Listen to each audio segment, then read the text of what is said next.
kilkumiesięcznej przerwie wyłaniam się z mroku. Wyłaniam się z mroku z moim nowym autorskim projektem. Kanał Łukasz Kazek Historystory. I do tego kanału pragnę Was zaprosić. To dzisiaj pierwszy odcinek, który realizuję wspólnie z Danielem Stanisławskim i z Krzysztofem Bąkiem. Zapraszam Was na Historystory i na mocne, konkretne opowieści z przeszłości.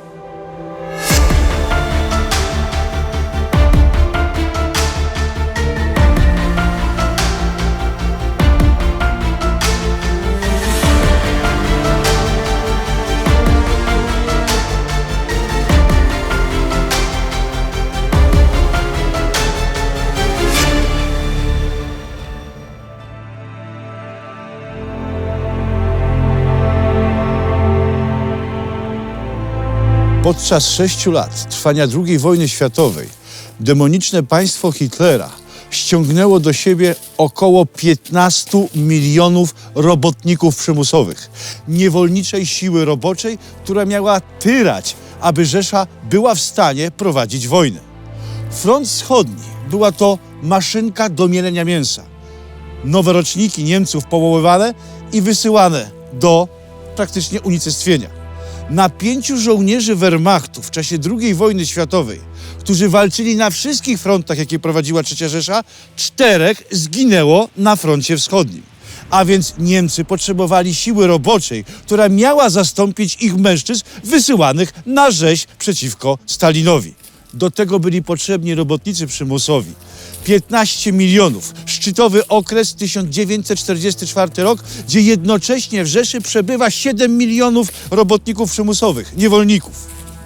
3,5 miliona tej liczby to Polacy. I dzisiaj historia o jednym z nich.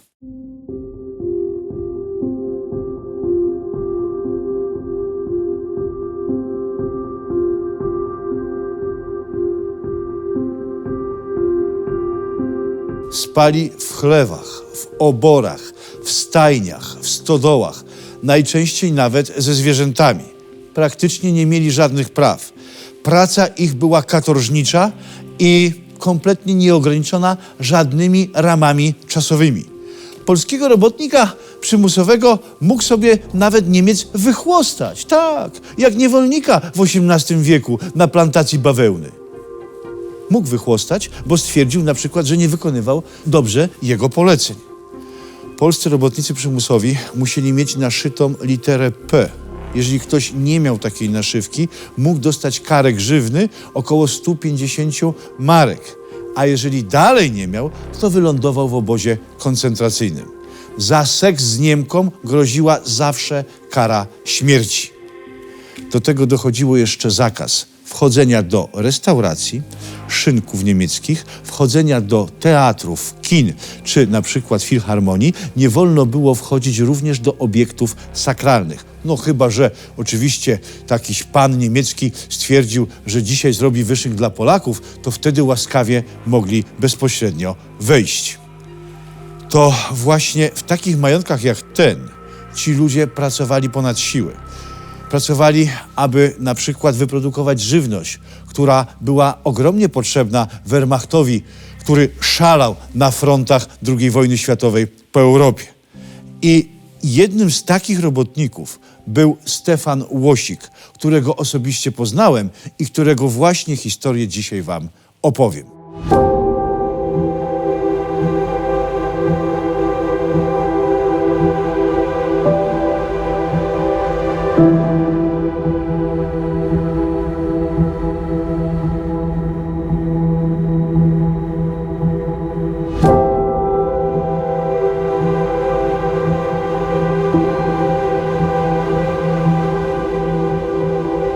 Zanim jednak Stefan Łosik ląduje w majątku ziemskim na Dolnym Śląsku, jest wrzesień 1939 roku. Wojna obronna Polski. Niemcy atakują nasz kraj bez wypowiedzenia wojny. W kotle uciekinierów, w całym tym rozgardiaszu zostają złapani przez kolumnę wojsk niemieckich razem z uciekającymi Żydami. Czekają, upał, nie wolno podawać jedzenia. Nie wolno podawać żadnych płynów, wody. Upał potężny. Nagle okazuje się, że gdzieś kolumna niemiecka na przodzie została zaatakowana przez polskich harcerzy. Zginął jakiś niemiecki żołnierz. Oficer, który pilnuje kolumny Polaków, każe im usiąść. Woła dwóch innych, a oni rozstawiają karabiny maszynowe skierowane właśnie w tych siedzących ludzi. Powiedział, że jeżeli nie wyda się kto z tych ludzi, jeżeli ktoś z tych ludzi nie wyda tych harcerzy, którzy właśnie zaatakowali gdzieś tam jakiś zwiad niemiecki, ciężko powiedzieć, pan Stefan też tego dokładnie nie pamiętał, to zostaną wszyscy rozstrzelani. Napięcie rośnie. Po kilkunastu minutach pan Stefan patrzy, Żyd wyciąga brzytwę i podrzyna sobie gardło. Nie wytrzymuje napięcia. I w tym momencie jeden z innych oficerów wszedł do właśnie tych ludzi, którzy tam siedzą, skuleni ze strachu, wyciągnął pistolet i strzelił do innego Żyda. I wyciągnął tego trupa do góry i pokazał, że to właśnie ten człowiek jest odpowiedzialny za to, że ci polscy harcerze zaatakowali i zabili tego niemieckiego żołnierza. I że nie ma sensu dalej rozstrzeliwać, tu już jest ten, który po prostu za to odpowiada, który dał sygnał. Ten, który miał rozstrzelać całą grupę, machnął ręką, wydał rozkaz, aby zwinąć ciężkie karabiny maszynowe i odejść. Ale oni nie. Złapani, skierowani są właśnie na roboty przymusowe. I tak zaczyna się historia opowieści pana Stefana na Dolnym Śląsku.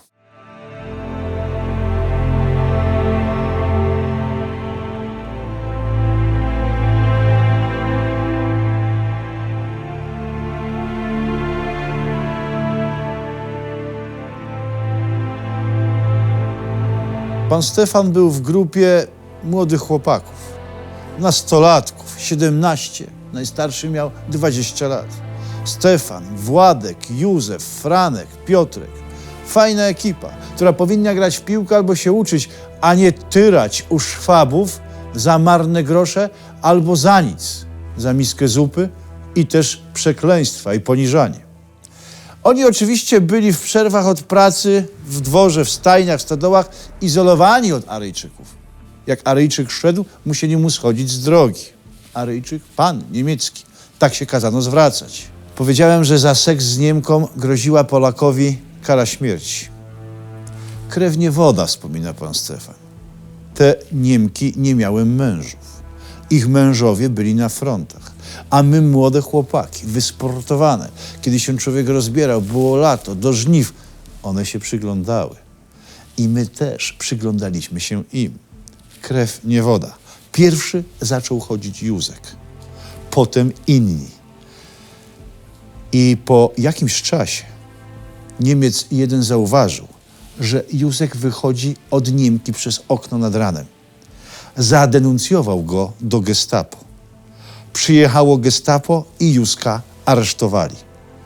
Nastała potężna trwoga, bo nikt nie wiedział, co będzie dalej. Tą Niemkę aresztowano również i jej siostrę. I w tym momencie, kiedy one razem z Józkiem siedziały na gestapo we Wrocławiu, to jeden z Niemców przyszedł i powiedział do reszty chłopaków: moja córka jest bardzo słaba. Ona do rana wyśpiewa wszystko. Dostanie 2-3 razy w mordę i wszystko powie. Mam dla was propozycję. Macie tutaj lewe dokumenty, pieniądze i uciekajcie, bo oni przyjadą jeszcze raz i aresztują was wszystkich. I rzeczywiście tak było. Tej nocy Franek, Piotrek i Władek uciekają. Pan Stefan zostaje, bo on nie miał tych kontaktów, a rano przyjeżdża gestapo i już ich szuka. Uciekli, nie wiadomo gdzie są. Nikt nic nie wie. Nikt się nie przyznał, że Niemiec pomógł. Za 3 dni gestapo przywozi Józefa Radomskiego do majątku.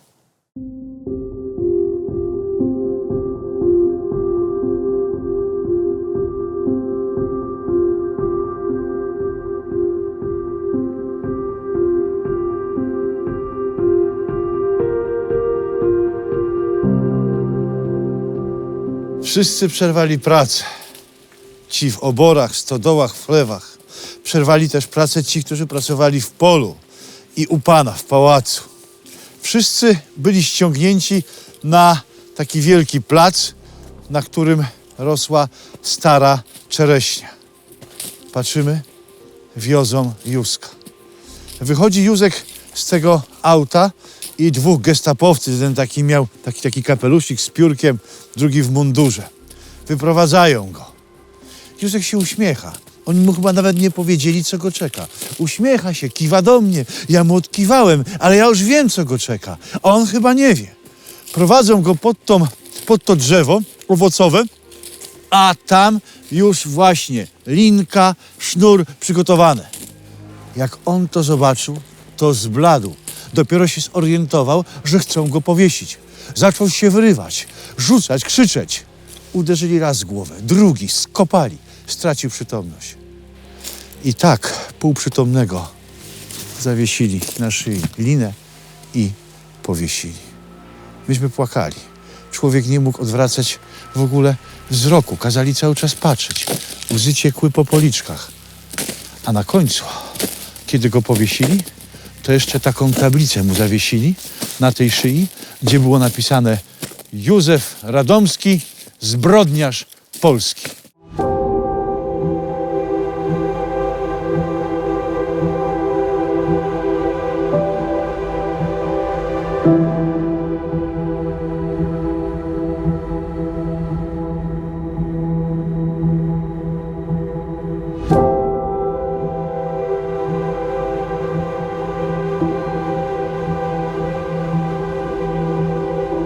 Józefa potem ściągnęli, pochowali bez księdza, bez mszy. To bo przecież to był Polak, podczłowiek, kompletnie śmieć. Powiedziano nam, że jeżeli będziemy hańbić rasę aryjską, to wszystkich Polaków wywieszą. Ja potem widziałem tą Niemkę, co wszystko wyśpiewała. Lekko miała tu przecięte usta i podbite oko. Dobrze powiedział ojciec. Raz dostała w czapę i wszystko wyśpiewała. A Józka powiesili. Cały czas się cieszyłem, że chłopaki uciekli. I ten drugi Niemiec zawsze delikatnie kiwał głową, żebyśmy się nie martwili, że wszystko powinno być z nimi w porządku. Dopiero potem, po wojnie, pan Stefan dowiedział się, że ucieczka się nie udała. W pociągu rozpoznano, że dokumenty są fałszywe. Tylko jeden z nich umiał mówić po niemiecku. Reszta nie. Zostali złapani, zdemaskowani i specjalnym sądem wysłano ich do koncentracją-lager Auschwitz-Birkenau. I tam wydarzyła się jedna z mocniejszych historii. Otóż, kiedy ich ogolono, ubrano w pasiaki, stali w szeregu. Były ćwiczenia, ściągnij czapkę, załóż czapkę, wyprostuj się, maszeruj. Ćwiczono ich tak, zanim stali się normalnie więźniami. I na jakimś apelu na hasło Mützen auf, czyli ściągnij czapkę, Franek gdzieś nie do końca tą czapkę dobrze ściągnął, według kapo, który wyciągnął go z szeregu i przed wszystkimi, którzy stali więźniami, zaczął go potwornie bić. A nagle Franek mówi do tego kapo takim łamliwym, płaczliwym głosem: proszę księdza, dlaczego ksiądz mnie bije? Kapo stanął jak wryty. Nie poznaje mnie ksiądz? To ja, Franek, służyłem księdzu do mszy w kościele. Czemu mnie ksiądz bije? Odrzucił go natychmiast, rzucił bykowiec i odszedł. Franka do szeregu wepchnięto. Okazało się, że kapo to był ksiądz jego wsi. Tylko że on Franka nie rozpoznał. Setki, tysiące głów wygolonych w pasiakach nie mógł go poznać. Jak go mógł poznać? Ale Franek go poznał. On był wyżarty. Miał kurtkę czarną, kapo. Był do poznania. Franek nie. Franek nie przeżył do następnego ranka. Rozpoznał oprawcę. W nocy inni utopili Franka w beczce.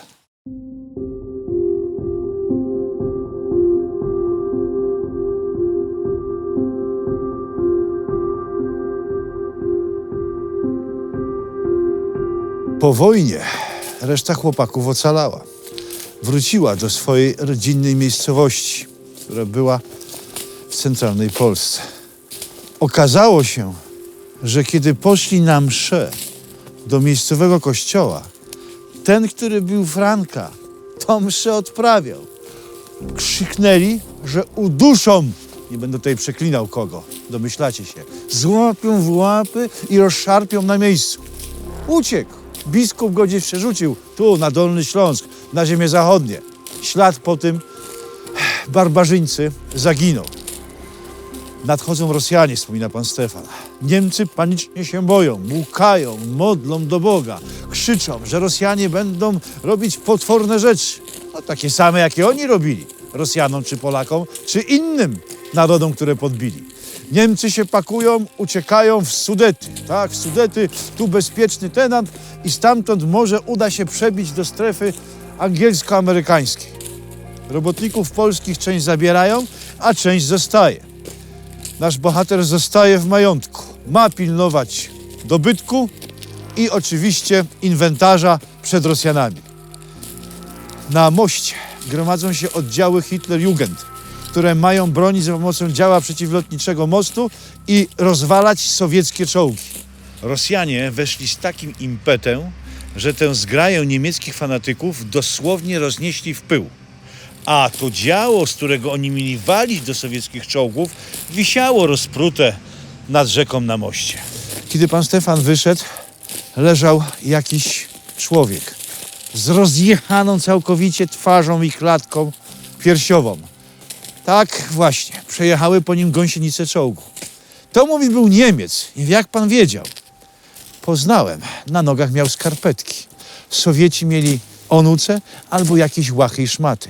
Ten miał skarpetki, ale buty oczywiście jakiś sowiecki żołnierz mu ściągnął. Wszyscy byliśmy szczęśliwi, że Niemców poganiają, bo przecież oni nas upadlali i poniżali i mordowali przez 6 lat wojny. I tak właśnie zakończyła się niewolnicza, przymusowa praca Stefana Łosika na Dolnym Śląsku.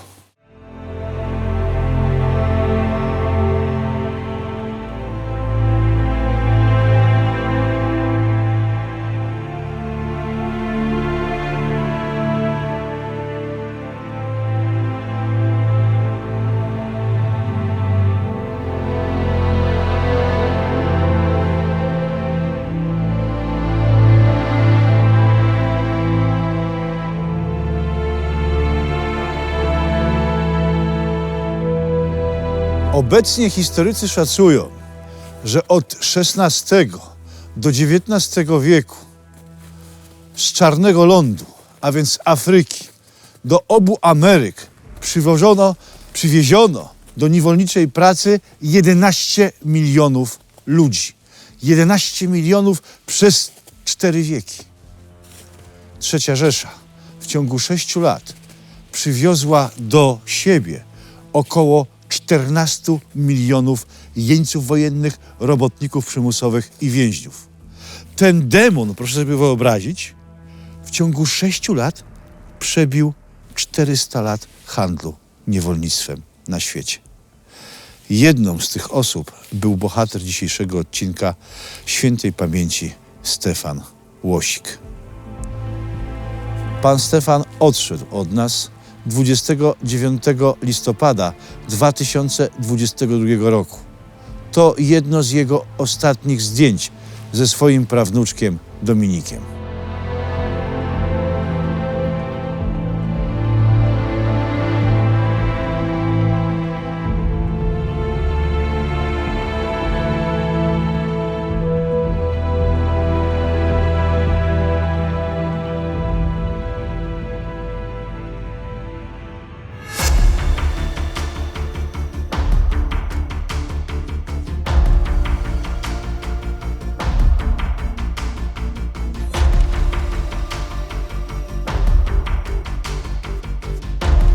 Zajrzyjcie koniecznie na mojego Instagrama i Facebooka.